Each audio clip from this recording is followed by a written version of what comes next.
Awal mulai berdirinya Cirebon berdiri pada abad ke-15 hingga 16 Masehi dan berkembang menjadi pelabuhan penting di pesisir utara Jawa yang menghubungkan budaya Jawa dan Sunda.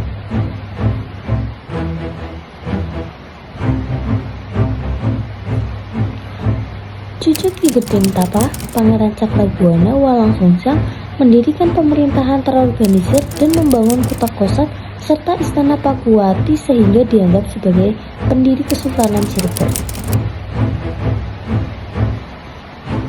Kesultanan Cirebon mulai berkembang pesat sejak abad ke-15 karena letaknya strategis di jalur perdagangan pantai utara Jawa, tepat di perbatasan antara Jawa Barat dan Jawa Tengah.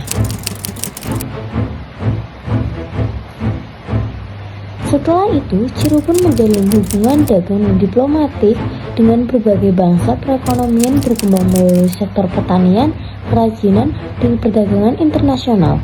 Namun setelah masa kejayaan berlalu, Kesultanan Cirebon mengalami kemunduran akibat perpecahan internal.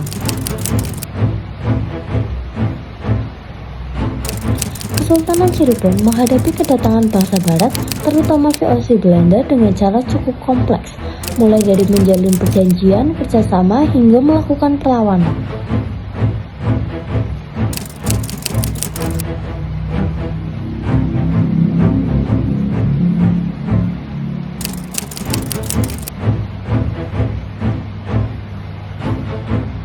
Meskipun ada hubungan kerjasama, Kesultanan Cirebon tidak sepenuhnya tunduk pada VOC. Perlawanan tetap muncul, baik dalam bentuk diplomatik maupun militer. Salah satu bentuk perlawanan yang cukup dikenal adalah Perang Kedondong, yang mencerminkan perlawanan rakyat Cirebon terhadap dominasi asing. Titik peninggalan Kesultanan Cirebon. Masjid Abang, salah satu masjid bersejarah di Cirebon yang masih berdiri hingga sekarang. Keraton Kecirebonan, keraton yang dibangun pada tahun 1800 Masehi. Patung Macan Putih, patung yang merupakan simbol Kesultanan Kecirebonan dan kesepuhan. Kereta Singa Borong Kesepuhan, kereta yang dibuat oleh Penembah Losari, cucu Sunan Gunung Jati dan digunakan sebagai kendaraan sultan pada acara keraton.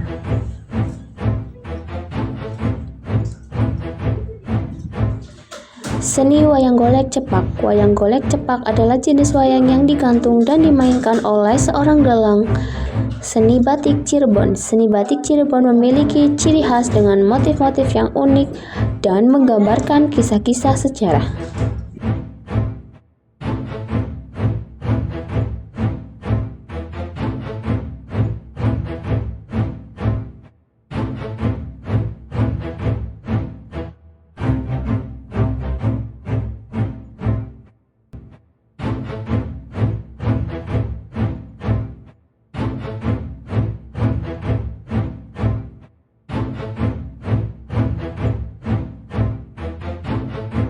Gua Sunyaragi, gua yang dipercaya sebagai tempat Sunan Gunung Jati pernah bermeditasi.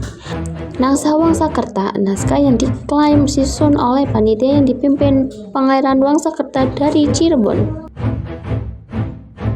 Keraton Keprabon, keraton yang dibangun bukan sebagai pusat pemerintah, melainkan sebagai tempat menimba ilmu agama Islam. Masjid Agung Sang Cipta Rasa, masjid bersejarah yang dibangun pada abad ke-15 dan dikenal dengan arsitektur yang menggabungkan gaya Hindu-Buddha dan Islam.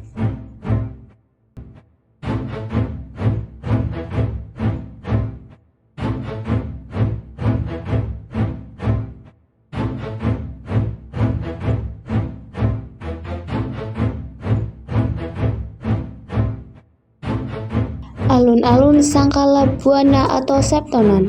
alun-alun yang sering digunakan untuk kegiatan acara resmi keraton. Makam Sunan Gunung Jati.